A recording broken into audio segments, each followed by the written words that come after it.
अस्सलाम वालेकुम।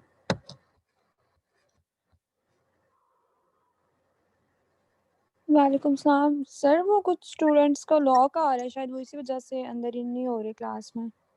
जी सर, आपने मीटिंग लॉक कर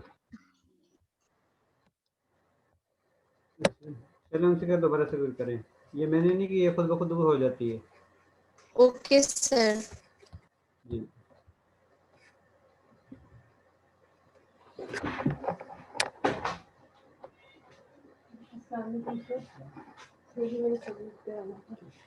नाम वगैरह लिखे हुए हैं। जैसे उनके वो आईडी कर बस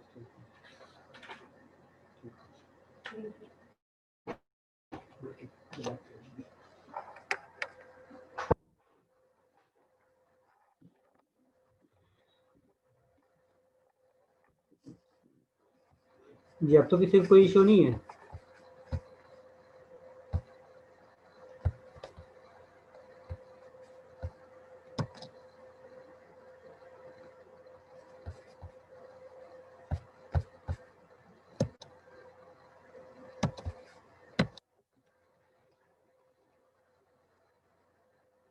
वो असल में मेरे ख्याल में 1 या 2 मिनट के लिए अगर अनम्यूट करते हैं तो वो खुद ब खुद लॉक हो जाता है।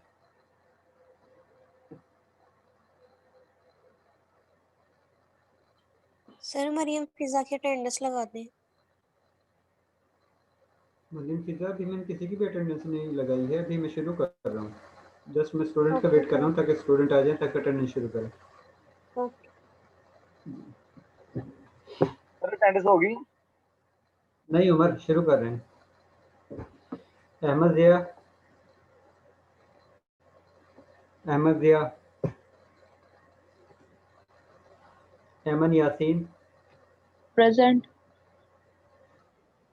Alishba, Alishba, Amna Javed,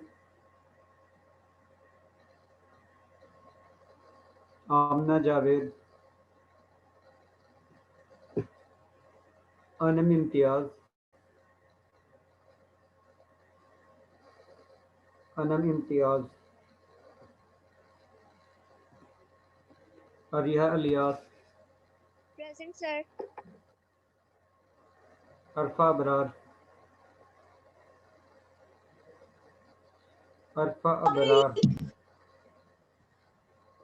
Ayesha Iftikhar, present sir. Ayesha Tahir, present sir. Ayesha Tahir, present sir.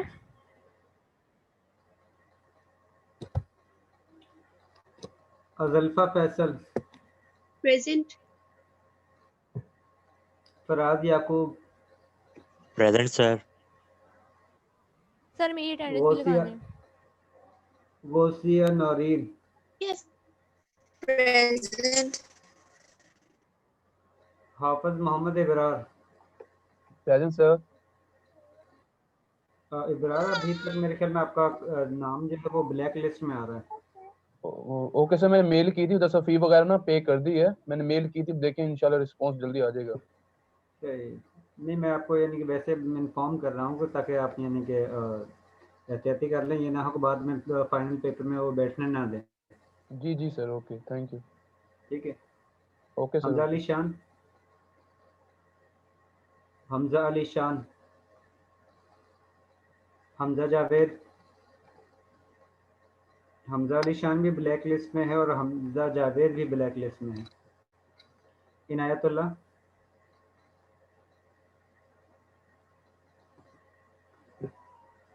Jahanzeb, Jahanzeb, Junaid Ahmad Rabbani, yes sir. Kulsum Ejaz, present. Kulsum Ejaz, present sir. Khalid Hussain. ठीक है, खालिद हुसैन अटेंडेंस हो गई है। Yes. Kinza Khalid Chaudhry, Kinza Khalid Chaudhry, sir present.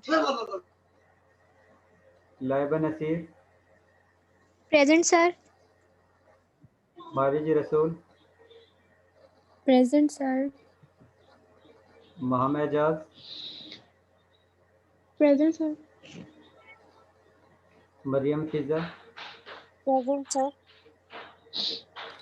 मसनून Akasi, present sir. Mohammad Imran Ahmad, Mohammad Yes, Imran sir, Ahmad, present.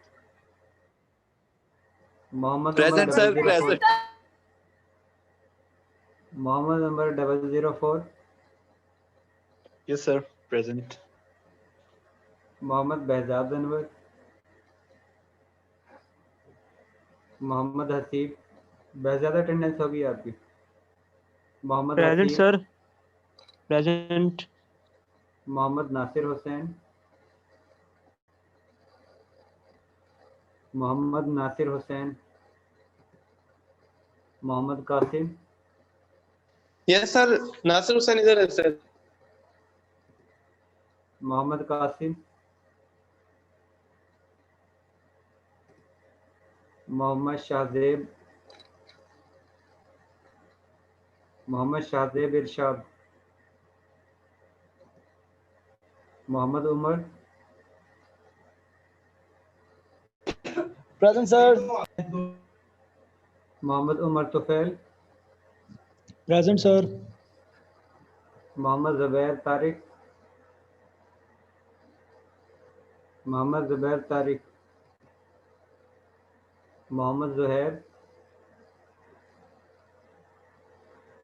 ठीक है, ज़ुहैब अटेंडेंस हो गई है। Muneeba Usman, Muneeba Usman, Musharraf Hussain, Present, sir.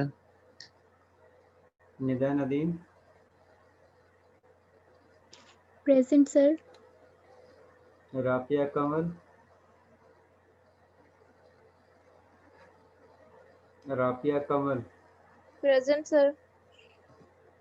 Rimsha Saeed, yes sir. Saad Amjad,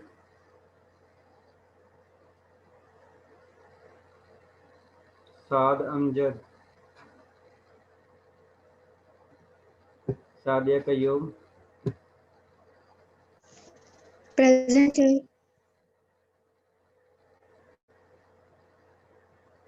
Safa Idris,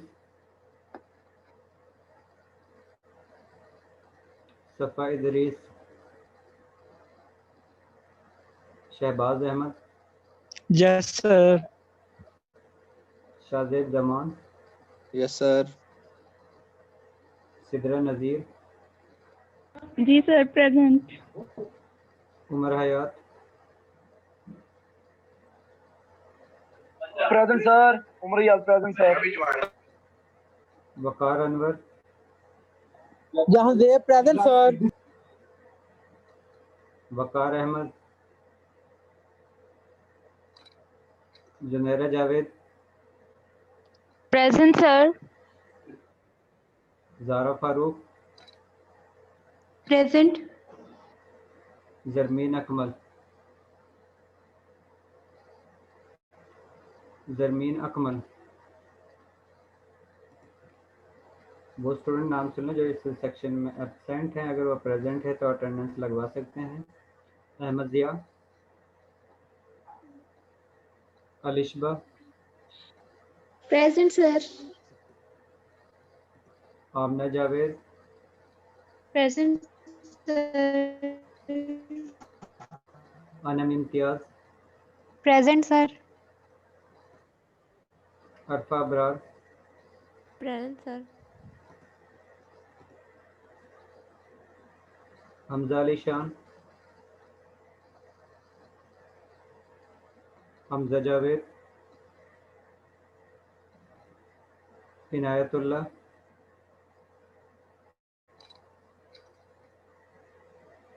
Jahanzeb, Present, sir. ठीक है, इनायत अटेंडेंस हो गई है। Jahanzeb, Present, sir.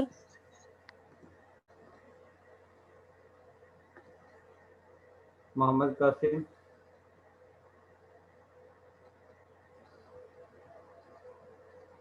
Mohammad Shahbaz, sorry Shahzeb Irshad, sir present.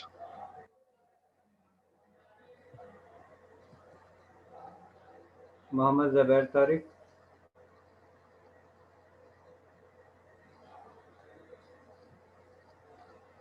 Sir उसका डिस्कनेक्ट हुआ है सर। जिस वक्त आएगा तो वो अटेंडेंस हो जाएगी। मोहम्मद उस्मान, आई थिंक मुनीबा वो उस्मान, क्लास में है। मुनीबा उस्मान, साद अमजद, सफ़ा इदरीस, वकार अनवर, जरमीन अकमल।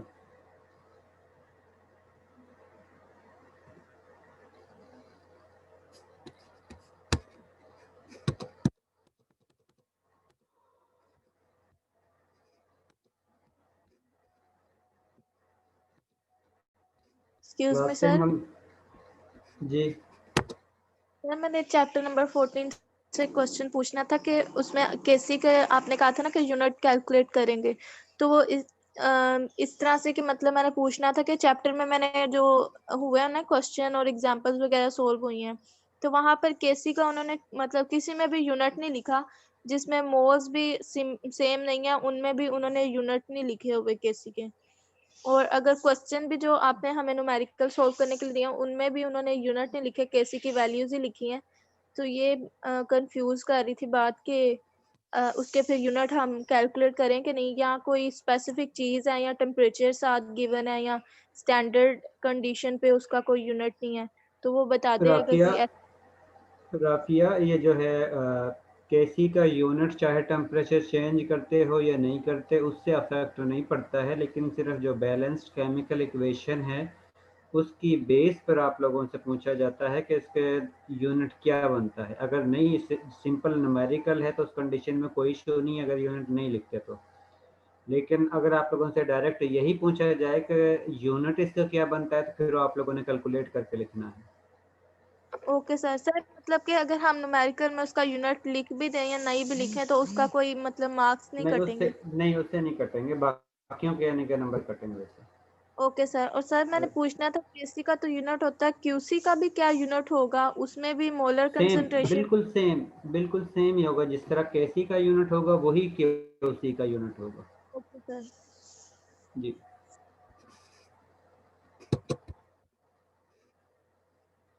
आज पहले तो ये 1 मिनट पहले ये पढ़ा देते हैं, उसके बाद एक आप लोगों को असाइनमेंट देनी है और एक असाइनमेंट जो है बिल्कुल शॉर्ट देनी है जो इस वीक में ही कंप्लीट हो जाए, यानी कि 5 या 6 न्यूमेरिकल बस, इससे ज़्यादा नहीं होंगे। और इसके साथ थर्सडे को आप लोगों का एक क्विज होगा और उसमें भी यानी कि शॉर्ट ही सिलेबस होगा जो आप लोग आसानी से कर सकते हो।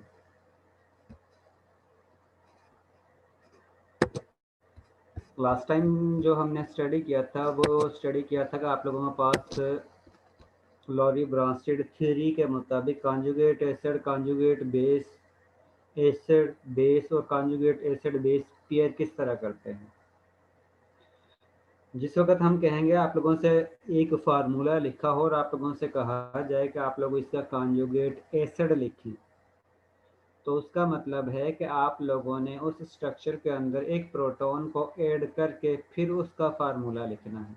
यानी जिस तरह वाटर मॉलिक्यूल है, इसका कॉन्जुगेट एसिड जो है उस वक्त बनेगा जिस वक्त हम इसके अंदर एक प्रोटॉन ऐड करेंगे, क्योंकि आप लोगों के पास बेस स्पीशी जो है वो होती है लॉरी ब्रांस्टेड के मुताबिक जो प्रोटॉन को एक्सेप्ट करती है, और प्रोटॉन को एक्सेप्ट करने के बाद वो कॉन्जुगेट एसिड में कन्वर्ट होती है। इसका मतलब है कि जब भी अगर आप लोगों के पास सिंपल फार्मूला लिखा हो और आप लोगों से कहा जाए कि इसे कॉन्जुगेट एसिड लिखें, तो इसका मतलब है कि आप लोगों ने उसके अंदर एक प्रोटॉन को ऐड करके उसके बाद लिखना है। जिस तरह वाटर मॉलिक्यूल है, इसका जिस वक्त हम कॉन्जुगेट एसिड लिखेंगे तो वो होगा H3O+।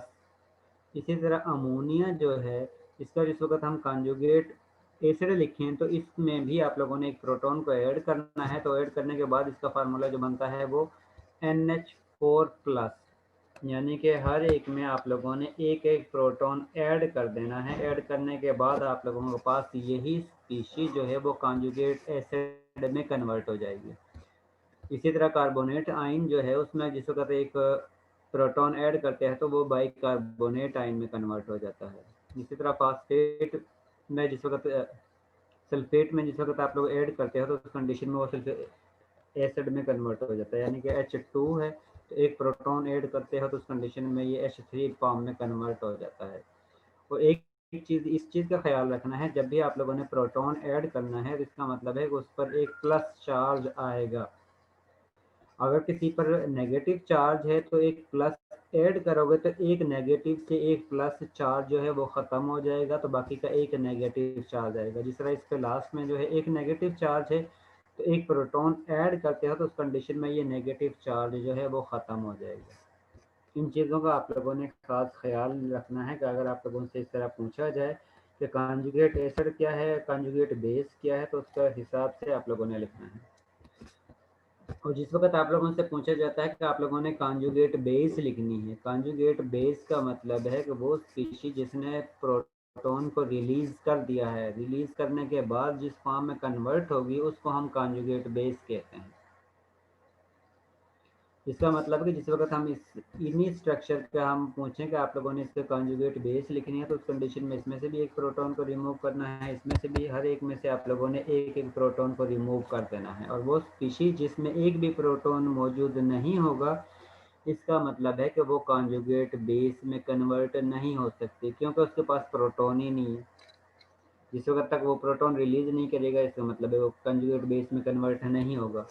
इसीलिए जो आप लोगों के पास कार्बोनेट आयन है तो इसके पास एक भी प्रोटॉन मौजूद नहीं है, इसका मतलब है कि ये प्रोटॉन को रिलीज नहीं कर सकता। इसी वजह से हम इसके बारे में ये नहीं कह सकते कि ये जो है कॉन्जुगेट बेस, इसकी सेकंड फॉर्म कॉन्जुगेट बेस होगी, ठीक है, क्योंकि ये खुद ही कॉन्जुगेट बेस है। इसका एसिड हो सकता है, बेस नहीं हो सकती है। इसी तरह अमोनिया में से जिस वक्त एक प्रोटॉन को निकालते हैं तो उस कंडीशन में वो NH2 नेगेटिव फॉर्म में कन्वर्ट हो जाती है।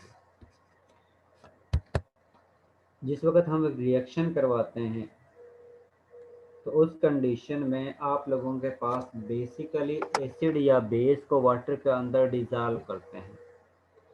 और जिस वक्त एसिड या बेस को डिज़ाल्व करते हैं तो उसकी डिज़ाल्विंग पावर जो है वो इंफॉर्मेशन प्रोवाइड करती है कि आप लोगों का एसिड जो है वो स्ट्रॉन्ग एसिड है या वीक एसिड है।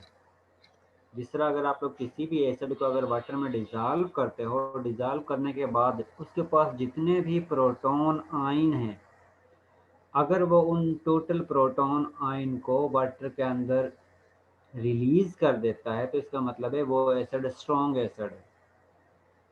और ऐसी स्पीशी को हम स्ट्रॉन्ग इलेक्ट्रोलाइट कहते हैं।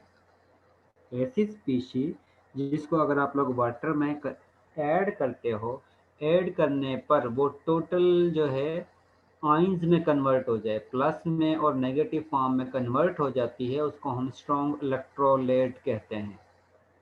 और एसिडिक वो स्पीशी होती है जो वाटर के अंदर जितने भी उसके पास प्रोटॉन होते हैं टोटल प्रोटॉन को रिलीज कर देती है। अगर आप लोगों के पास वीक एसिड है तो उस कंडीशन में वो वीक एसिड अपने टोटल प्रोटॉन को वाटर के अंदर रिलीज नहीं करती।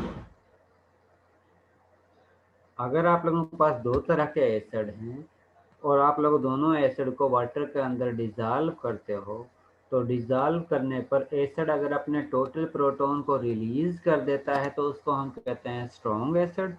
और अगर एसिड जो है अपने टोटल प्रोटॉन को रिलीज नहीं करता वाटर के अंदर तो उसको हम कहते हैं वीक एसिड। इसी तरह बेस वो स्पीशी है जो अपने टोटल प्रोटॉन को वाटर में से एक्सेप्ट कर सकती है, या वो स्पीशी जो टोटल OH आयन प्रोड्यूस कर सकती है उसको हम स्ट्रॉन्ग कहते हैं। और जो कम OH आयन वाटर के अंदर प्रोड्यूस करती है या टोटली आयन्स में कन्वर्ट नहीं होती, उसको हम वीक बेस कहते हैं। और इसकी हम जिस तरह स्ट्रॉन्ग इलेक्ट्रोलाइट है, जिस तरह आप लोगों के पास ये HCl स्ट्रॉन्ग एसिड है।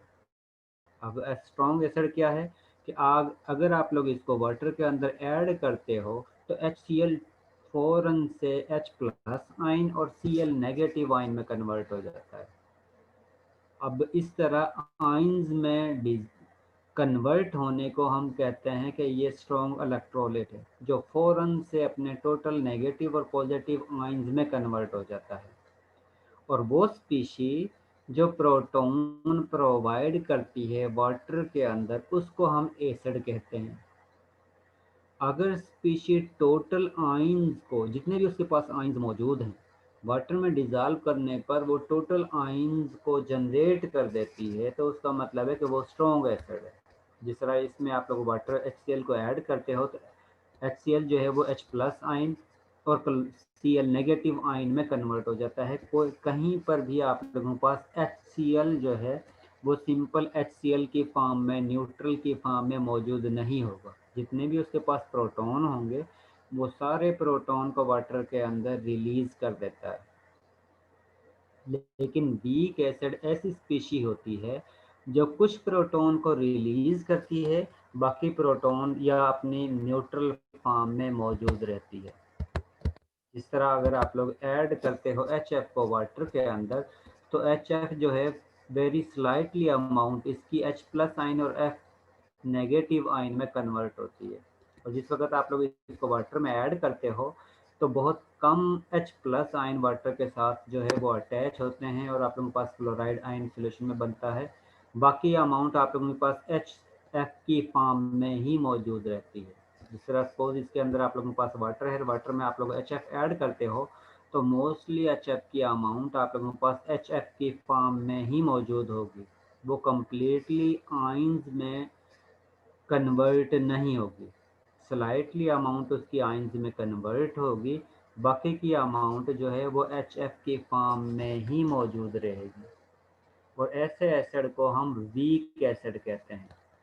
और ऐसे सॉल्ट या कंपाउंड को जो कम्प्लीटली तौर पर आयन्स में कन्वर्ट नहीं होता, उसको हम वीक इलेक्ट्रोलाइट कहते हैं।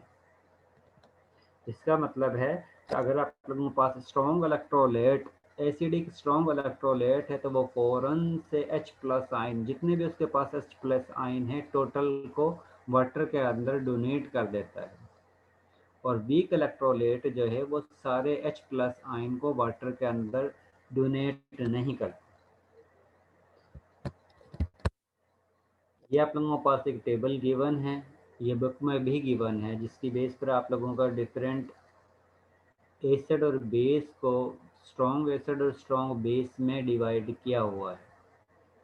अब आप लोगों के पास कुछ ऐसे एसिड होते हैं जो स्ट्रॉन्ग होते हैं, जिसको आप लोग वाटर के अंदर ऐड करते हो तो फौरन से वो H+ आयन और नेगेटिव आयन में कन्वर्ट हो जाते हैं। और कुछ ऐसे एसिड होते हैं जो आसानी से प्रोटॉन को रिलीज नहीं करते, जिसकी वजह से वो H+ आयन और नेगेटिव आयन में आसानी से कन्वर्ट नहीं होते। वो एसिड जो आसानी से प्रोटॉन को रिलीज कर देते हैं वो स्ट्रॉन्ग एसिड कहलाते हैं। और स्ट्रॉन्ग एसिड वो होंगे जिनकी कॉन्जुगेट बेस वेरी वीक होगी।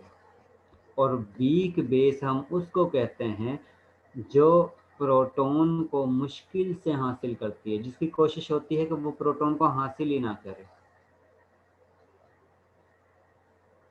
ऐसी कॉन्जुगेट बेस जो वीक होगी, जो इलेक्ट्रॉन को, जिसकी कोशिश होगी कि वो प्रोटॉन को हासिल ना करे, उसको हम वीक बेस कहते हैं। और वो स्पीशीज जो आसानी से प्रोटॉन को रिलीज कर देती है उसको हम स्ट्रॉन्ग एसिड कहते हैं। इसी तरह वो बेस जो आसानी से प्रोटॉन को रिलीज कर देती है उसको हम वीक बेस कहते हैं। और इसके इन्वर्स में अगर आप लोग इसका ऑर्डर चेक करते हो तो उस कंडीशन में आप लोगों के पास HClO4, HCl H2SO4, nitric acid, ये आप लोगों के पास स्ट्रॉन्ग किस्म के एसिड हैं। और स्ट्रॉन्ग किस्म के एसिड का मतलब है कि अगर आप लोग इनको वाटर के अंदर ऐड करते हो तो ये फ़ौरन से जितने भी इनके पास प्रोटॉन आयन मौजूद हैं, टोटल प्रोटॉन आयन को ये जो हैं वो वाटर के अंदर डोनेट कर देते हैं। इसके बाद सेकंड में आप लोगों के पास वीक एसिड गिवन है, और ये वो एसिड हैं जिनकी प्रोटॉन डोनेटिंग पावर इनकी निस्बत बहुत कम होती है। वो इनकी निस्बत जिस वक्त अगर आप लोग वाटर में डिज़ोल्व करते हो तो उस कंडीशन में वो टोटल प्रोटॉन को वाटर के अंदर रिलीज नहीं करते हैं। इसके बाद वेरी वीक एसिड ऐसी स्पीशी होती हैं कि जो वाटर के अंदर बहुत ही कम प्रोटॉन को रिलीज करती हैं। वीक एसिड के स्ट्रॉन्ग कॉन्जुगेट बेस होगी और स्ट्रॉन्ग एसिड की वीक कॉन्जुगेट बेस होगी। स्ट्रॉन्ग एसिड जिस वक्त प्रोटॉन को रिलीज करेगा तो उसके रिजल्ट में जो बेस हासिल होती है जिसको हम कॉन्जुगेट कहते हैं वो वेरी वीक होगी। और अगर आप लोगों के पास एसिड जो है वो वेरी वीक है तो उस कंडीशन में आप लोगों के पास स्ट्रॉन्ग कॉन्जुगेट बेस हासिल होगी। इसका मतलब है कि अगर आप लोगों के पास एसिड स्ट्रॉन्ग है तो उसका मतलब है कॉन्जुगेट बेस जो होगी वो वेरी वीक होगी। तो अगर आप लोगों के पास एसिड वीक है तो इसका मतलब है कि बेस जो कॉन्जुगेट बेस प्रोड्यूस होती है प्रोटॉन डोनेट करने के बाद वो स्ट्रॉन्ग होगी। अब स्ट्रॉन्ग बेस जो है वो उसको कहते हैं जो प्रोटॉन को स्पीड के साथ हासिल कर लेती है। चाहे फ़ौरन अगर उसको प्रोटॉन मिलता है तो वो फ़ौरन से प्रोटॉन को एक्सेप्ट करके न्यूट्रल फॉर्म में कन्वर्ट होने की कोशिश करती है। अब किस तरह हम कंपाउंड के बारे में बताते हैं कि कौन सा मोर एसिडिक है, कौन सा जो है वो लेस एसिडिक है। इसमें सबसे पहला पॉइंट जो है वो है कि आप लोगों के पास बॉन्ड स्ट्रेंथ जो है वो वीक है या स्ट्रॉन्ग है। और बॉन्ड स्ट्रेंथ के बारे में आप लोग किस तरह बताते हो, वो आप लोग बॉन्ड लेंथ की बेस पर बताते हो। और बॉन्ड लेंथ के बारे में किस तरह बताते हो, वो आप लोग बताते हो जो एटॉमिक साइज है वो कम है या ज़्यादा है। जिस तरह आप लोगों ने 9th चैप्टर में बॉन्ड डिसोसिएशन एनर्जी का टॉपिक पढ़ा था जिसमें आप लोग ये बताते हो कौन सा बॉन्ड वीक है कौन सा बॉन्ड स्ट्रॉन्ग है, किस बॉन्ड को आप लोग आसानी से ब्रेक कर सकते हैं और किस बॉन्ड को आप लोग आसानी से ब्रेक नहीं कर सकते। उसी बेस पर आप लोग एसिडिक स्ट्रेंथ के बारे में इंफॉर्मेशन प्रोवाइड कर सकते हो। जिस तरह यहाँ पर आप लोगों के पास एग्जांपल गिवन है HF, HCl, HBr और HI, जहाँ पर आप लोगों के पास हाइड्रोजन जो है वो हैलोजन एटम के साथ अटैच है। जिस वक्त हाइड्रोजन जो है फ्लोरीन के साथ अटैच है तो उस कंडीशन में दोनों एटम का साइज जो है वो स्मॉल है। और जिस वक्त हाइड्रोजन क्लोरीन के साथ अटैच होता है तो उस कंडीशन में क्लोरीन का साइज हाइड्रोजन की निस्बत फ्लोरीन की निस्बत लार्ज है। जिसका मतलब है कि हाइड्रोजन और फ्लोरीन का बॉन्ड लेंथ जो है वो कम है और हाइड्रोजन क्लोरीन का बॉन्ड लेंथ ज़्यादा है। और आप लोगों को पता है कि जितने बॉन्ड लेंथ ज़्यादा होगी इसका मतलब है कि उस बॉन्ड को ब्रेक करना उतना ही आसान होगा। अब बॉन्ड लेंथ डिपेंड करती है कि आप लोगों के पास सेकंड एटम जो है उसका एटॉमिक साइज कितना है, उसका एटॉमिक साइज कम है या ज़्यादा है। जिस तरह फ्लोरीन का एटॉमिक साइज कम है क्लोरीन का ज़्यादा है। अब क्लोरीन का एटॉमिक साइज ज़्यादा है तो इसका मतलब है इसके बॉन्ड लेंथ भी ज़्यादा होगी, दो न्यूक्लियाई के दरमियान डिस्टेंस भी ज़्यादा होगा। और जिस वक्त डिस्टेंस ज़्यादा होगा इसका मतलब है उस बॉन्ड को ब्रेक करना उतना ही आसान होगा। और जिस वक्त बॉन्ड ब्रेक होगा जितनी आसानी के साथ बॉन्ड ब्रेक होगा इसका मतलब है वो उतनी ही आसानी से प्रोटॉन को रिलीज़ करेगा। और जो स्पीशी जितनी आसानी से प्रोटॉन को रिलीज़ करती है हम उसको उतना ही स्ट्रॉन्ग एसिड कहते हैं। इसका मतलब है जिस वक्त हम HCl को कंपेयर करते हैं HBr के साथ तो उस कंडीशन में ब्रोमीन का एटॉमिक साइज क्लोरीन की निस्बत ज़्यादा है। इसी तरह जिस वक्त हम HBr को कंपेयर करते हैं HI के साथ तो उस कंडीशन में आयोडीन का साइज ब्रोमीन की निस्बत ज़्यादा है। इसका मतलब है कि जो बॉन्ड HI के दरमियान है वो सबसे वीक है। उसके बाद आप लोगों के पास HBr का बॉन्ड है, उसके बाद HCl का बॉन्ड है, उसके बाद HF का बॉन्ड है। जिसका मतलब है कि HI का बॉन्ड को हम आसानी से ब्रेक करते हैं as compared to HBr, HCl and HF। और जो बॉन्ड जितनी आसानी से ब्रेक हो जाएगा इसका मतलब है कि वो उतनी ही आसानी से प्रोटॉन को रिलीज कर देगा। और जो स्पीशीज जितनी आसानी के साथ प्रोटॉन को ब्रेक करेगी इसका मतलब है कि वो उतनी ही ज़्यादा स्ट्रॉन्ग एसिडिक है। इसी वजह से हम कहते हैं कि आप लोगों के पास ज़्यादा स्ट्रॉन्ग एसिडिक कैरेक्टर जो है वो HI में है, उसके बाद HBr में है, उसके बाद HCl में है और उसके बाद HF के अंदर है। इसका मतलब है कि एक तो हम बॉन्ड स्ट्रेंथ की बेस पर ये बता सकते हैं कि कौन सी स्पीशीज ज़्यादा एसिडिक है और कौन सी स्पीशीज जो है वो कम एसिडिक है। इसके बाद दूसरा फैक्टर है इलेक्ट्रोनेगेटिविटी डिफरेंस, यानी कि बॉन्ड पोलैरिटी। इलेक्ट्रोनेगेटिविटी डिफरेंस अगर ज़्यादा होगा इसका मतलब है कि बॉन्ड वीक है, और जितना बॉन्ड वीक होगा इसका मतलब है कि उस कंडीशन में बॉन्ड को ब्रेक करना उतना ही आसान है। और जितना बॉन्ड को ब्रेक करना आसान होगा इसका मतलब है वो स्पीशी उतनी ही ज़्यादा एसिडिक इन नेचर है। यहाँ पर अगर हमारे पास जो एग्जांपल है वो methane, ammonia, water and HF की है। इस कंडीशन में आप लोगों के पास कार्बन जो है वो हाइड्रोजन के साथ अटैच है, यहाँ पर नाइट्रोजन हाइड्रोजन के साथ अटैच है, यहाँ पर ऑक्सीजन नाइट्रोजन के साथ अटैच है, यहाँ पर फ्लोरीन हाइड्रोजन के साथ अटैच है। जिस वक्त हम चेक करते हैं कि इलेक्ट्रोनेगेटिविटी डिफरेंस किसकी ज़्यादा है किसके दरमियान कम है, तो उस कंडीशन में कार्बन की इलेक्ट्रोनेगेटिविटी जो है वो 2.5 है, नाइट्रोजन की इलेक्ट्रोनेगेटिविटी 3 है, ऑक्सीजन की इलेक्ट्रोनेगेटिविटी 3.5 है और फ्लोरीन की इलेक्ट्रोनेगेटिविटी जो है वो 4 है। और सेकंड साइड पर आप लोगों के पास सभी में हाइड्रोजन एटम है। इसका मतलब है जिस वक्त कार्बन के हाइड्रोजन के साथ इलेक्ट्रोनेगेटिविटी चेक करते हैं तो उस कंडीशन में इसकी इलेक्ट्रोनेगेटिविटी बहुत ही कम होती है।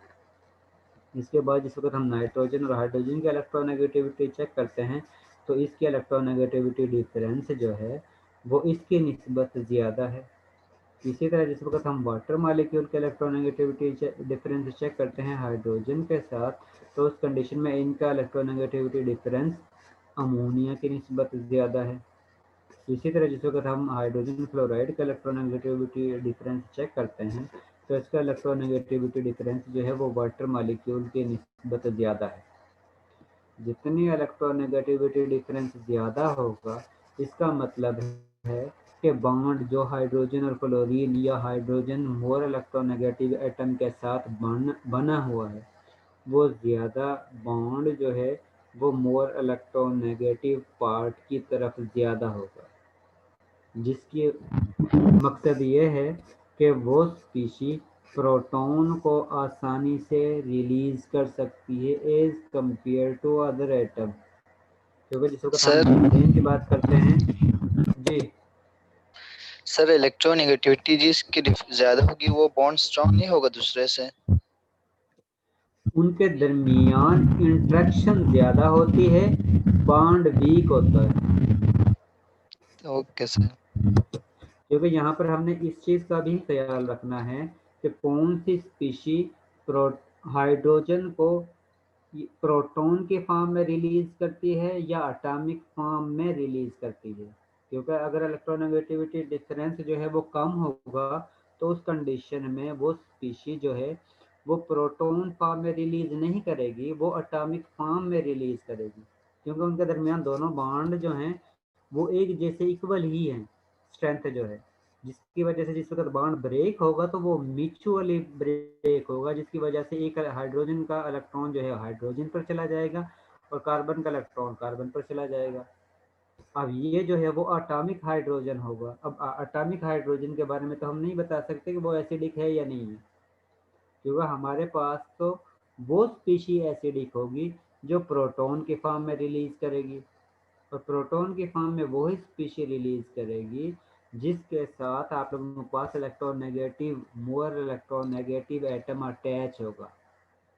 और मोर इलेक्ट्रोनेगेटिव उस वो जो है मोर इलेक्ट्रोनेगेटिविटी जो है वो डिपेंड करती है कि आप लोगों के पास इलेक्ट्रोनेगेटिविटी डिफरेंस कितना है, क्योंकि तभी बॉन्ड ने जिसकी वजह से बॉन्ड बना हुआ है दो इलेक्ट्रॉन की वजह से वो उस एटम पर शिफ्ट होगा जिसकी इलेक्ट्रोनेगेटिविटी ज़्यादा होगी, और उसी वजह से प्रोटॉन रिलीज होगा। और जिस वक्त प्रोटॉन रिलीज होगा उसी बेस पर हम कह सकते हैं कि उसमें एसिडिक कैरेक्टर मौजूद है। अगर वो न्यूट्रल एटम या एटॉमिक फॉर्म में रिलीज करता है तो इसका मतलब है वो तो एसिडिक के बारे में कोई भी इंफॉर्मेशन प्रोवाइड नहीं कर रहा, ना ही हम उसको ये कह सकते हैं कि वो एसिडिक in नेचर है, क्योंकि इसके लिए कंपलसरी है कि वो प्रोटॉन को रिलीज करे, ना कि एटॉमिक हाइड्रोजन को रिलीज करे। इसी वजह से हम कहते हैं कि आप लोगों के पास HF की इलेक्ट्रोनेगेटिविटी डिफरेंस सबसे ज़्यादा है, इसी वजह से वो प्रोटॉन को प्रोटॉन फॉर्म में आसानी से रिलीज करता है, क्योंकि उनका बॉन्ड लेंथ जो है वो ज़्यादा है एज़ कम्पेयर टू अदर। उसमें इलेक्ट्रोनेगेटिविटी डिफरेंस ज़्यादा है जिसकी वजह से जो दो इलेक्ट्रॉन की वजह से बॉन्ड बना होता है वो ज़्यादा मोर इलेक्ट्रोनेगेटिव एटम की तरफ होता है। और जितना इलेक्ट्रोनेगेटिविटी कम होती जाएगी इसका मतलब है कि जो बॉन्ड बना हुआ है, जो दो इलेक्ट्रॉन की वजह से बॉन्ड बना है वो दोनों न्यूक्लियाई के दरमियान में होंगे, वो किसी एक एटम की तरफ ज़्यादा नहीं होंगे। और जिस वक्त बॉन्ड ब्रेक होगा इसका मतलब है कि दोनों इलेक्ट्रॉन दोनों एटम के पास ही जाएंगे, जिसका मतलब है कि वो एटॉमिक फॉर्म में प्रोटॉन की फॉर्म में रिलीज नहीं होगा बल्कि एटॉमिक फॉर्म में हाइड्रोजन रिलीज होगा। और जिस वक्त एटॉमिक हाइड्रोजन के फॉर्म में हाइड्रोजन रिलीज होगा तो वो एसिडिक नहीं है, वो स्पीशीज जो है वो एसिडिक नहीं है। और जिस वक्त हम कंपेयर करते हैं तो उस कंडीशन में इस राइट टू लेफ्ट जो है वो इलेक्ट्रोनेगेटिविटी डिफरेंस कम हो रहा है। इसका मतलब है कि उस कंडीशन में प्रोटॉन रिलीज के चांस कम है लेकिन एटॉमिक हाइड्रोजन के रिलीज होने के चांसेस ज़्यादा होते जाते हैं, और जितने एटॉमिक हाइड्रोजन के रिलीज होने के चांसेस ज़्यादा होते जाएंगे इसका मतलब है उसकी एसिडिक कैरेक्टर जो है वो डिक्रीज होगी। एक हो गया एटॉमिक साइज, दूसरा हो गया इलेक्ट्रोनेगेटिविटी डिफरेंस। इसके बाद तीसरा है कि जिस वक्त आप लोग OH ग्रुप के साथ मोर इलेक्ट्रोनेगेटिव एटम अटैच करते हो तो उस कंडीशन में भी एसिडिक कैरेक्टर जो है वो इंक्रीज और डिक्रीज होता है। अब जिस तरह आप लोगों के पास ये OH ग्रुप है और इसके साथ आप लोगों ने इलेक्ट्रोनेगेटिव एटम जो है वो आयोडीन, ब्रोमीन और क्लोरीन को अटैच किया हुआ है। अब वो स्पीशी जो इसके साथ OH ग्रुप के साथ डायरेक्टली अटैच है, अगर इसकी इलेक्ट्रोनेगेटिविटी ज़्यादा होगी तो उस कंडीशन में वो कंपाउंड स्पीशी जो है वो ज़्यादा स्ट्रॉन्ग एसिडिक होगा, और अगर इसकी इलेक्ट्रोनेगेटिविटी कम होगी तो उस कंडीशन में वो स्पीशी जो है वो वीक एसिडिक होगी। अब यहाँ पर आप लोगों के पास आयोडीन अटैच है OH ग्रुप के साथ, ब्रोमीन अटैच है, इसके साथ क्लोरीन अटैच है। और जिस वक्त हम इलेक्ट्रोनेगेटिविटी को चेक करते हैं तो क्लोरीन की इलेक्ट्रोनेगेटिविटी 3 है, ब्रोमीन की इलेक्ट्रोनेगेटिविटी 2.8 है और आयोडीन की इलेक्ट्रोनेगेटिविटी 2.5 है। इसका मतलब है कि ये वाली स्पीशी जो है वो ज़्यादा एसिडिक होगी, ये वाली स्पीशी इससे कम एसिडिक होगी, और ये वाली स्पीशी जो है इससे भी कम एसिडिक होगी। इसका मतलब है कि अगर OH ग्रुप के साथ मोर इलेक्ट्रोनेगेटिव एटम अटैच होगा तो वो ज़्यादा एसिडिक स्पीशी होगी, और अगर आप लोगों के पास OH ग्रुप के साथ कम इलेक्ट्रोनेगेटिव एटम अटैच होगा तो उसका मतलब है कि वो वीक एसिडिक स्पीशी है। इसके साथ अगर आप लोगों के पास सेकंड एटम की OH ग्रुप के साथ जो सेकंड एटम अटैच है उसकी ऑक्सीडेशन स्टेट इंक्रीज होती है तो उस कंडीशन में भी एसिडिक कैरेक्टर इंक्रीज होता है।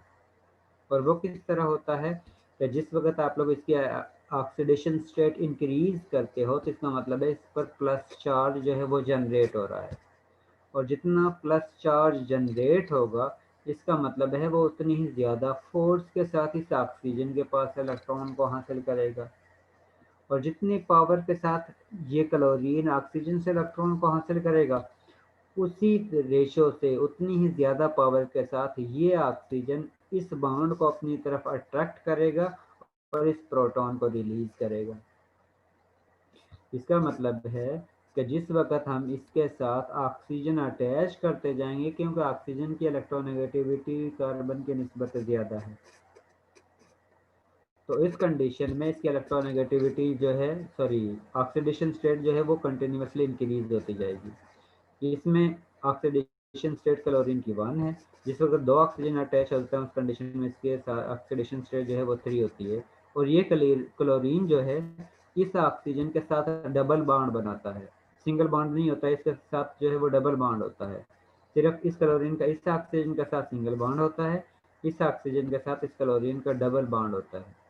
इसी तरह इसमें ये क्लोरीन जो है इस ऑक्सीजन के साथ भी डबल बॉन्ड के साथ अटैच होता है, ये क्लोरीन जो है इस ऑक्सीजन के साथ भी डबल बॉन्ड के साथ अटैच होता है, लेकिन ये क्लोरीन इस ऑक्सीजन के साथ सिंगल बॉन्ड के साथ अटैच होता है, और इस फॉर्म में क्लोरीन की ऑक्सीडेशन स्टेट जो है वो +5 होती है। इसके बाद इस फॉर्म में ये क्लोरीन जो है इस ऑक्सीजन के साथ भी डबल बॉन्ड बनाता है, इस ऑक्सीजन के साथ भी डबल बॉन्ड बनाता है, और इस ऑक्सीजन के साथ भी डबल बॉन्ड बनाता है, जिसके ज़रिए क्लोरीन की ऑक्सीडेशन स्टेट जो है वो +7 में कन्वर्ट हो जाती है। और जितने ऑक्सीजन क्लोरीन या सेकंड एटम के साथ जो डायरेक्टली OH ग्रुप के साथ अटैच है, जितने number of oxygen atom increase होते जाएंगे उतनी ही इस सेंट्रल एटम की जो OH ग्रुप के साथ डायरेक्टली अटैच है उसकी ऑक्सीडेशन स्टेट इंक्रीज होती जाएगी, और जितनी इसकी ऑक्सीडेशन स्टेट इंक्रीज होगी उतनी ही उसमें एसिडिक कैरेक्टर जो है वो भी इंक्रीज होता जाएगा।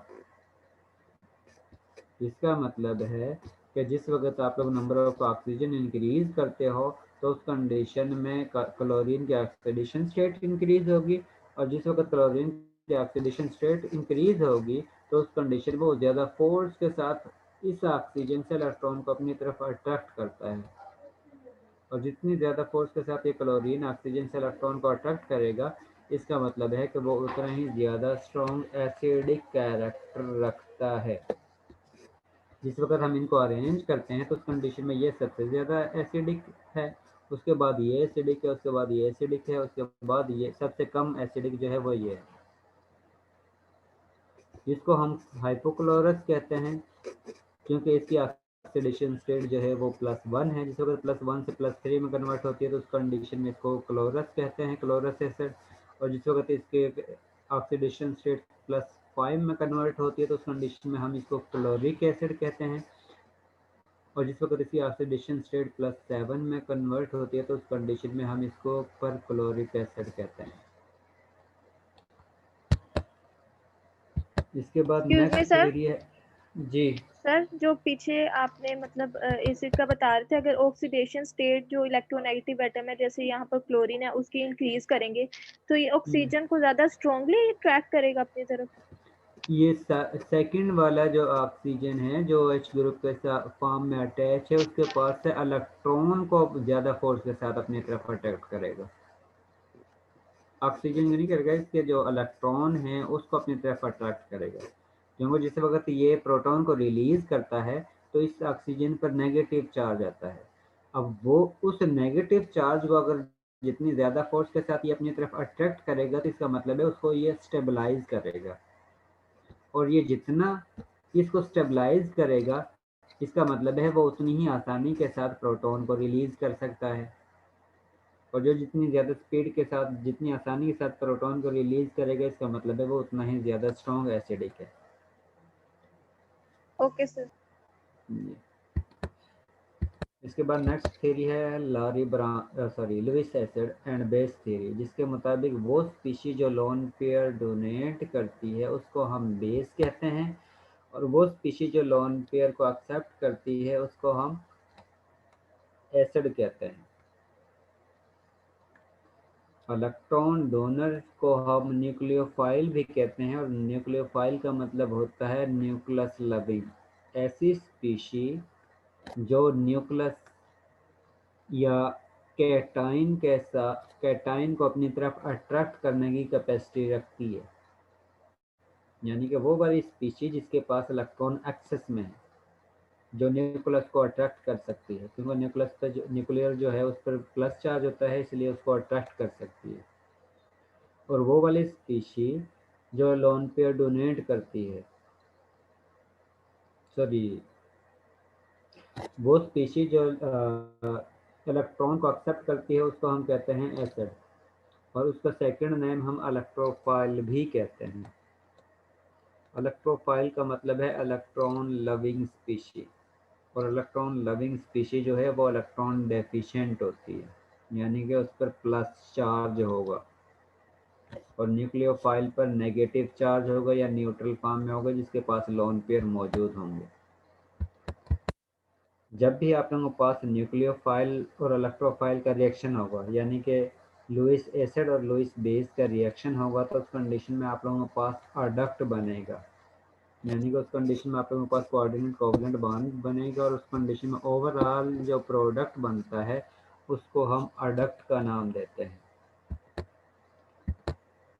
इसकी एग्जांपल है कि जिस वक्त आप लोगों के पास ये कंपाउंड है, इसमें आप लोगों के पास ये प्लस चार्ज मौजूद है, और सेकंड में आप लोगों के पास ये स्पीशीज जिस पर नेगेटिव चार्ज है, यानी कि ये जो है न्यूक्लियस लविंग है जिसको हम न्यूक्लियोफाइल कहते हैं, और ये जो है इलेक्ट्रॉन लविंग है, इसलिए इसको हम इलेक्ट्रोफाइल कहते हैं। ये स्पीशी लोन पेयर को डोनेट करेगी इस कार्बन पर, जिसकी वजह से आप लोगों के पास ये OH ग्रुप जो है इस कार्बन के साथ अटैच हो जाता है, और उस कंडीशन में आप लोगों के पास ये जो है अडक्ट की फॉर्म हासिल होती है।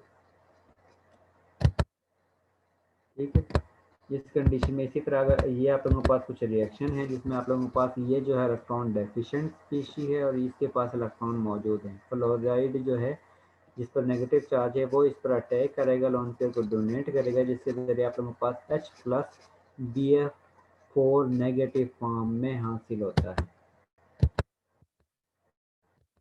इसी तरह जिस वक्त आप लोग कैल्शियम ऑक्साइड का रिएक्शन करवाते हो सल्फर ट्राईऑक्साइड के साथ, तो उस कंडीशन में ऑक्सीजन के पास लोन पेयर मौजूद होते हैं, और उस लोन पेयर की वजह से ये ऑक्सीजन जो है वो सल्फर को इलेक्ट्रॉन पेयर डोनेट करता है, जिसके ज़रिए इनके दरमियान कोऑर्डिनेट कोवलेंट बॉन्ड बनता है। ये जो है लोन पेयर को डोनेट कर रही है स्पीशीज़, का मतलब है कि ये बेस है, और ये इलेक्ट्रॉन पेयर को एक्सेप्ट कर रही है, इसका मतलब है कि ये एसिडिक स्पीशी है, जिसके ज़रिए आप लोगों के पास ये अडक्ट बनता है। इसी तरह यहाँ पर इसमें रिएक्शन होता है जिसमें ये आयोडीन जो है उस पर नेगेटिव चार्ज, पोटाशियम पर प्लस चार्ज। अब ये आयोडीन जो है वो लोन पेयर को डोनेट करेगी, और डोनेट करने वाली स्पीशी को हम कहते हैं बेस, और ये आयोडीन जो है I2 जो है वो लोन पेयर को एक्सेप्ट करेगी, और एक्सेप्ट करने वाली स्पीशी को हम एसिड कहते हैं, जिसके ज़रिए आप लोगों के पास potassium plus I3 negative adduct जो है वो हासिल होती है।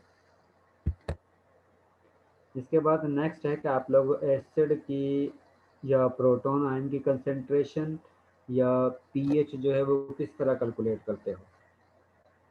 आप लोगों को ये पता है कि जब भी आप लोग वाटर के अंदर एसिड ऐड करते हो तो उस कंडीशन में आप लोगों के पास H+ आयन और OH नेगेटिव आयन जो है वो जनरेट होते हैं, जिसको हम KW का नाम देते हैं, वाटर डिसोसिएशन कांस्टेंट के। इतनी इक्वल अमाउंट में आप लोगों के पास H+ आयन जनरेट होंगे और उतनी ही अमाउंट में आप लोगों के पास OH नेगेटिव फॉर्म में हासिल होंगे,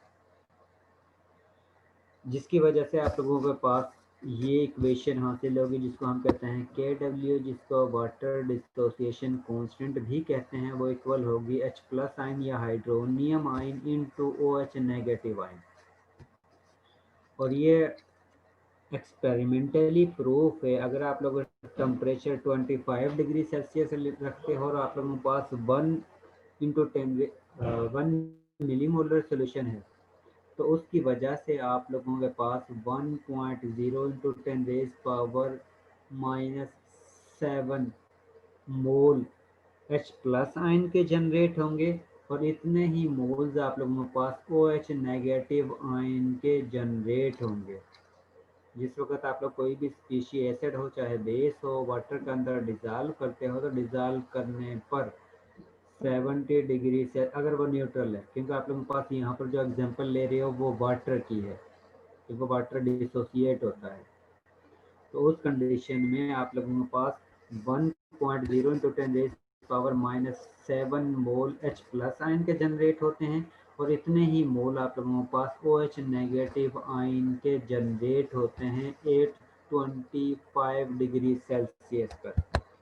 और अगर आप लोग इसको दोनों को मल्टीप्लाई करते हो तो आप लोगों के पास KW की वैल्यू हासिल होती है जो कि 1.0 इंटू 10⁻⁻14 है। अगर आप लोगों के पास H+ आयन की कंसंट्रेशन ज़्यादा हो और OH नेगेटिव आयन की कंसंट्रेशन कम होगी, इसका मतलब है कि प्रोटॉन की क्वांटिटी ज़्यादा है, और प्रोटॉन की क्वांटिटी अगर ज़्यादा होगी तो उसको हम एसिडिक स्पीशी कहते हैं। और अगर H+ आयन और OH नेगेटिव आयन की कंसंट्रेशन इक्वल है तो उसको हम न्यूट्रल कहते हैं। और अगर उसकी वजह से आप लोगों के पास OH नेगेटिव आयन ज़्यादा जनरेट होते हों और H+ आयन कम जनरेट होते हैं तो उसको हम बेसिक स्पीशी कहते हैं। और इसकी अमाउंट जो है हम इसका नेगेटिव लॉग लेकर कैलकुलेट कर सकते हैं। अगर आप लोग इस इक्वेशन में इसका नेगेटिव लॉग लेते हो तो उस कंडीशन में आप लोगों के पास इसकी वैल्यू जो है ये जो है वो इक्वल होगी हाइड्रोजन आयन प्लस ये वाला PO यानी कि OH negative ion concentration is equal to 1.0 into 10⁻⁻14। और अगर आप लोग इसका लॉग लेते हो तो उस कंडीशन में आप लोगों के पास ये इक्वेशन बनती है कि log H+ आयन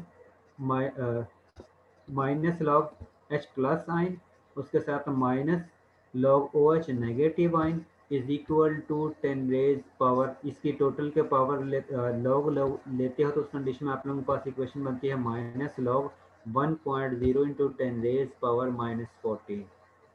और जिस वक्त आप लोग इसको सॉल्व करते हो तो उस कंडीशन में आप लोगों के पास लास्ट में इक्वेशन हासिल होती है pH plus POH is equal to 14, यानी कि pH को और POH को दोनों को अगर आप लोग सम करते हो तो उस कंडीशन में आप लोगों के पास आंसर 14 हासिल होता है। और अगर आप लोगों के पास pH की वैल्यू जो है सॉल्यूशन की pH की वैल्यू लेस देन 7 है तो इसका मतलब है सॉल्यूशन जो है वो एसिडिक है। अगर pH की वैल्यू 7 है इसका मतलब है कि सॉल्यूशन न्यूट्रल है। और अगर आप लोगों के पास pH की वैल्यू ग्रेटर देन 7 हासिल होती है तो इसका मतलब है सॉल्यूशन जो है वो बेसिक है। और किसी भी सॉल्यूशन के हम pH और POH कैलकुलेट कर सकते हैं on the basis of concentration of H+ ion और concentration of OH ion which is present in the solution. कि जितनी भी H+ आयन की कंसंट्रेशन मौजूद होगी अगर हम उसका नेगेटिव लॉग लेते हैं तो हमारे पास pH की वैल्यू हासिल हो जाती है। इसी तरह अगर आप लोगों के पास सॉल्यूशन के अंदर जितनी भी कंसंट्रेशन OH नेगेटिव आयन की मौजूद होगी अगर आप लोग उसका नेगेटिव लॉग लेते हो तो उस कंडीशन में आप लोगों के पास POH वैल्यू हासिल होती है।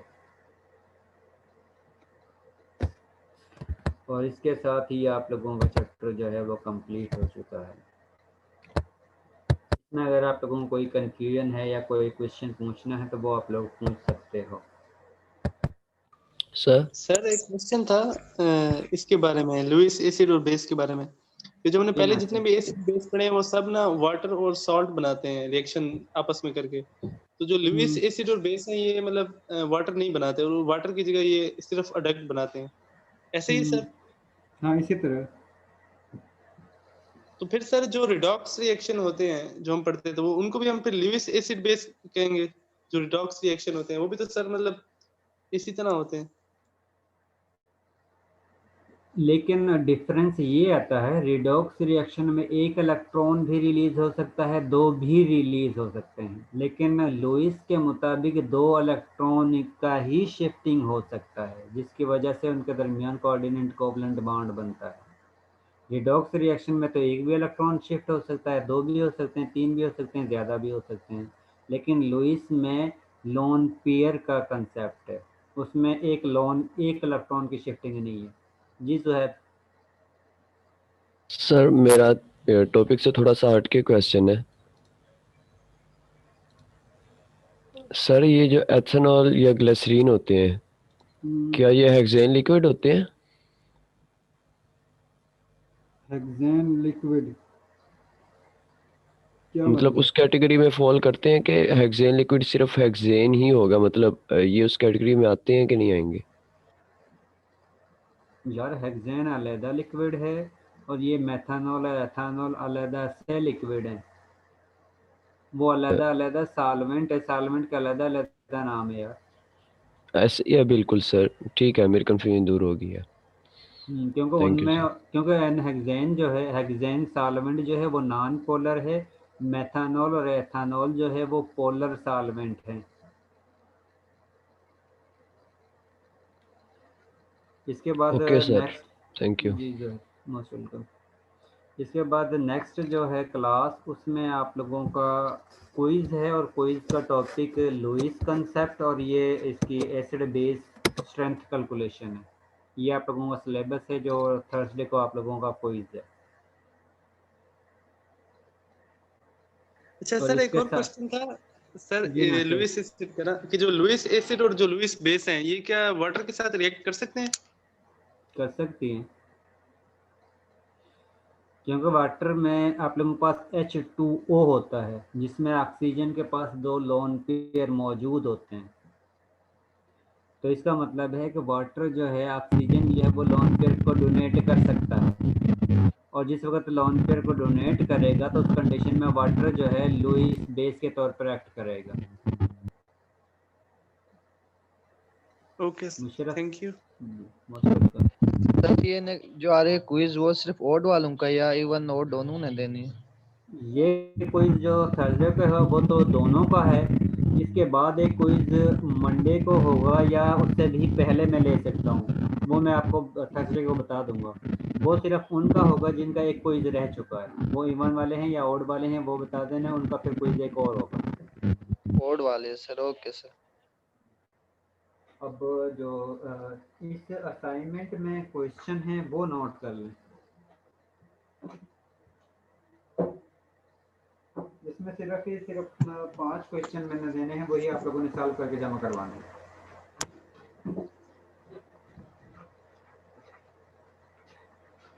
वो क्वेश्चन जो है वो मार्क कर लें जो आप लोगों ने इस असाइनमेंट में जमा करवाने हैं। आप लोगों ने 15.50, 15.51, 15.57,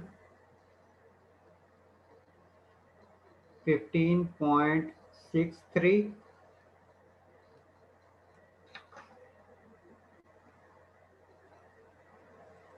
और 16.67 ये न्यूमेरिकल सॉल्व करके जमा करवाने हैं टिल सैटरडे।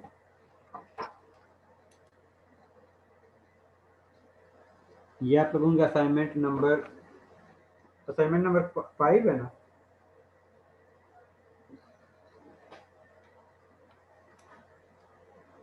ये 5 क्वेश्चन हैं जो आप लोगों ने excuse me assignment sir, number.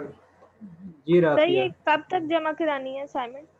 इस सैटरडे तक, हफ्ते तक। सर एक मरतबा दोबारा बता दीजिएगा। 15.50,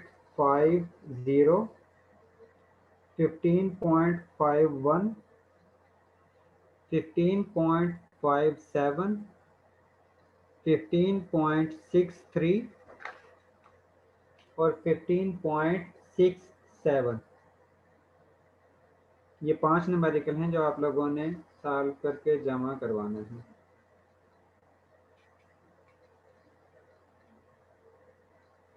सर जी ये एलएमएस पे लेक्चर नंबर 16 और 17 डाउनलोड हो रहे लेकिन शो नहीं हो रहे सर, इसका क्या मसला है? क्या मतलब है? ये डाउनलोड तो हो जाते लेकिन ओपन करते तो फाइल ओपन नहीं होते हैं। सिर्फ हो नहीं सकता। सर चलो मैं मैंने देख ट्राई लेता हूँ किया। दोबारा से, मैं दोबारा से ओके देख सर। लेता हूँ मुशरफ।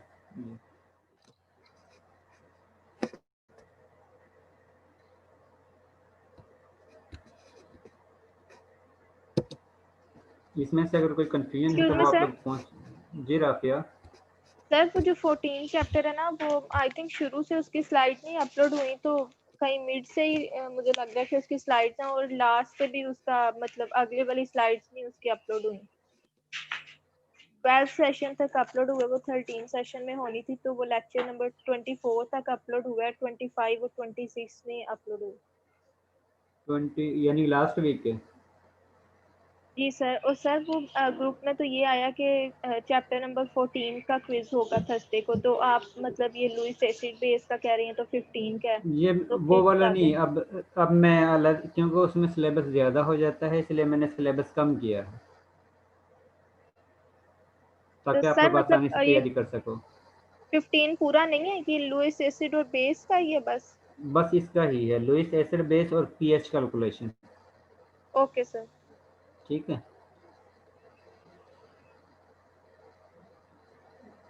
और इसके सर अलावा कोई सर जिनकी लैब होती है थर्सडे को 8 AM, सर अब हमारे हम्म, एक्सपेरिमेंट्स कंप्लीट हो चुके हैं, तो अभी सर हमारी कोई एक्टिविटी होगी इसके बाद?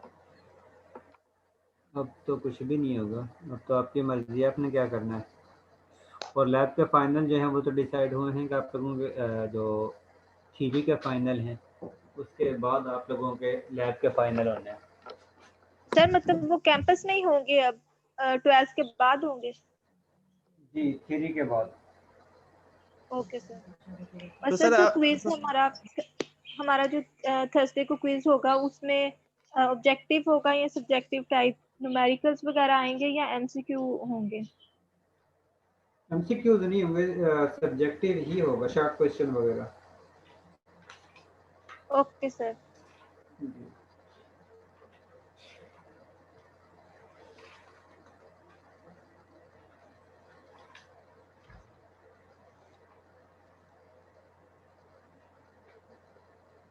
इसके अलावा तो किसी का कोई क्वेश्चन नहीं है।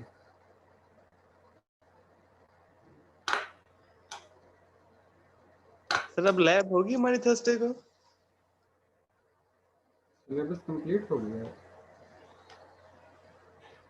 ये है कि अगर आप लोगों ने आकर यहाँ पर परफॉर्म करनी है तो कर सकते हो। Okay sir. जी।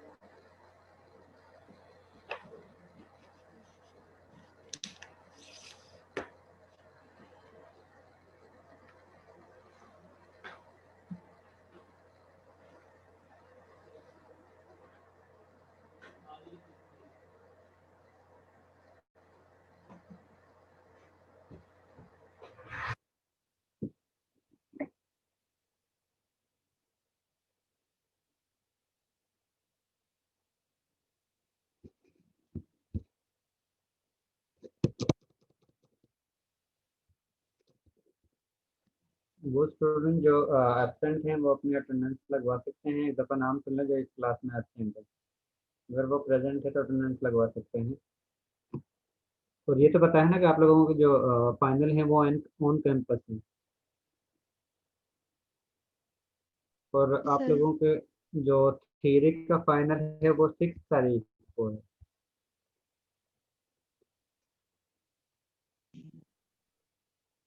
सर टाइमिंग क्या है 6 का?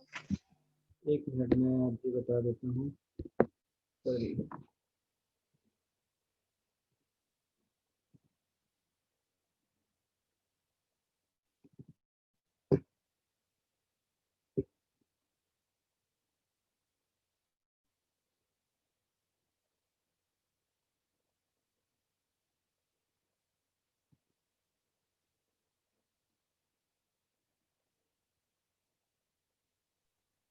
सर मुनीब उस्मान प्रेजेंट है सर। एक मिनट में अटेंडेंस लगाता हूँ। मैं आपको पेपर यानी कि वो टाइमिंग बता दूँ क्योंकि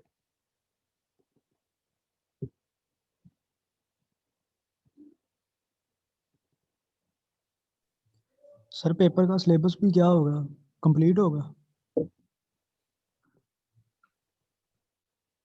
वो मैं लास्ट में बताऊंगा। अभी तो आप लोगों का 2 वीक रहते हैं। और सर न्यूमेरिकल वो भी मैं बता दूंगा।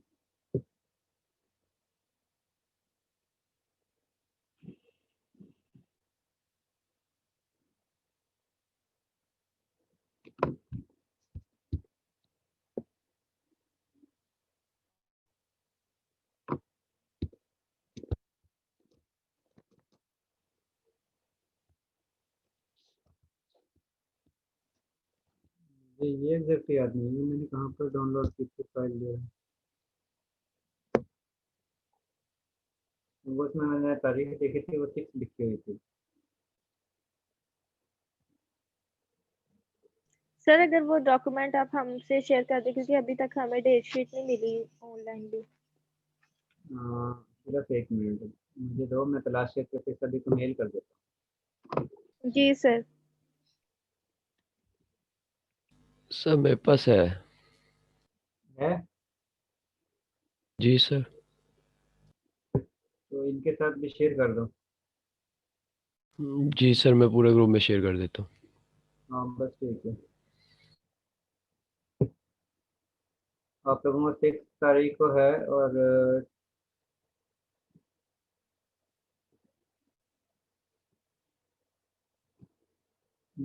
टाइमिंग जो है वो 11 से 1 बजे तक की है।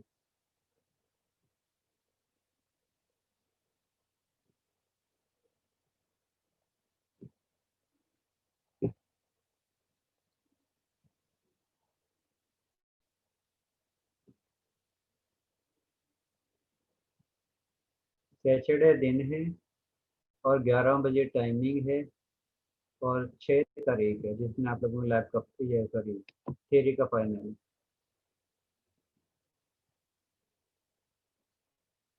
ठीक है। जी सर।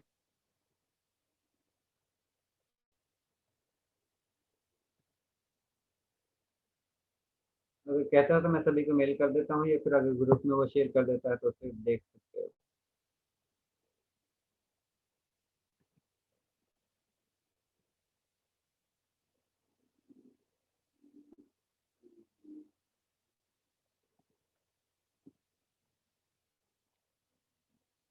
और वो स्टूडेंट अटेंडेंस लगवा लें जो लेट जिन्होंने ज्वाइन किया है। अहमद जिया,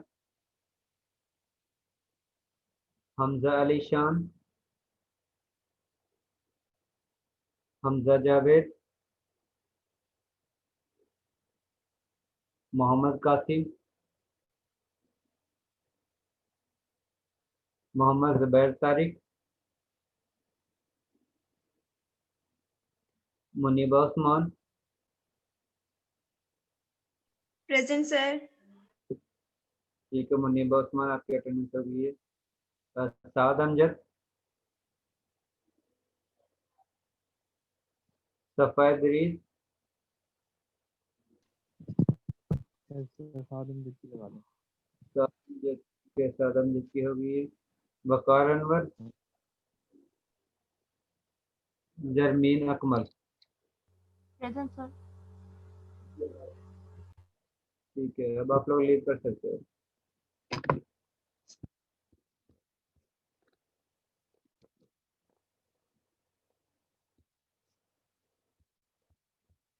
अल्लाह हाफिज़।